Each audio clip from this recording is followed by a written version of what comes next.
پھر اپنی آنکھوں کے اوپر غور کریں. ہماری آنکھیں روزانہ 12,000 دفعہ چپکتی ہیں ایسے. 12,000 دفعہ اگر ہم اپنے یہ ہاتھ کو الٹا کر کے ایک دوسرے پہ یوں رگڑیں نا تو میرا خیال ہماری کھال اتر جائے. اس سے زیادہ نازک چیز ہماری آنکھ ہے، لیکن اس آنکھ کے درمیان ایسا لیکوڈ موجود ہے کہ جو اس آنکھ کو گھسنے نہیں دیتا اور تکلیف نہیں ہوتی. وہ لیکوڈ تھوڑا سا زیادہ ہو جائے تو خام خواہ ہمارے آنسو بہنے شروع ہو جائیں. جیسے ہمارے گلے میں بھی تھوک موجود ہے، یہ تھوڑا سا زیادہ ہو جائے تو رال ٹپکنی شروع ہو جاتی ہے. کئی لوگوں کو آپ دیکھتے ہیں بیماری ہوتی ہے، ایک زیادہ مقدار میں ہو جائے تو رال ٹپک جائے، کم ہو جائے تو ہم بول نہ سکے، ہمارا گلا خشک ہو جائے. یہ اتنا کمپلیکس نظام خود بخود ہو رہا ہے. اگر ہم روزانہ 12,000 دفعہ ایسے کریں نا آنکھیں خود سے تو تھک جائیں.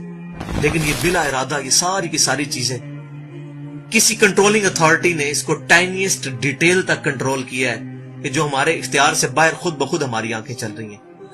جب کوئی خطرہ سامنے آتا ہے، اندھیری چلتی ہے، نہ چاہتے ہوئے خود بخود ہماری آنکھیں یوں بند ہو جاتی ہیں. پھر اس کے اوپر پلکوں کے اوپر بال ہیں، اور نہ صرف یہ بال، اپنے ناخنوں پر غور کریں. گوشت میں سے ناخن نکل رہے ہیں. یار گوشت کے اندر کون سا مٹیریل ہے جو یہ ناخن باہر نکال رہا ہے؟ یہ گوشت میں سے دانت نکل رہے ہیں، یہ گوشت میں سے گھاس نکل رہی ہے. یہ دیکھیں گھاس، یہ بال نکل رہے ہیں. جو بندہ پاگل ہو جاتا ہے، یار گوشت میں سے اتنی مشکل چیزیں کیسے نکل رہی ہیں؟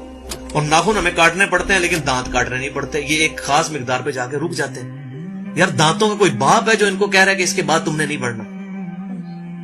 سر کے بال بڑھتے ہیں لیکن یہ ہمارے یہ والے بال نہیں بڑھتے، ابرو کے بال نہیں بڑھتے. اس کو کون کنٹرول کر رہا ہے؟ یہ ساری کی ساری چیزیں کیا خود بخود ہو رہی ہیں؟ جو چیزیں بھائیوں کرنے سے نہیں ہو سکتی، انسان اپنی چیزیں خود کنٹرول نہیں کر سکتا، تو خود بخود وہ کیسے ہو رہی ہیں؟ اس سے بڑی تو بیوقوفی اور کوئی چیز نہیں.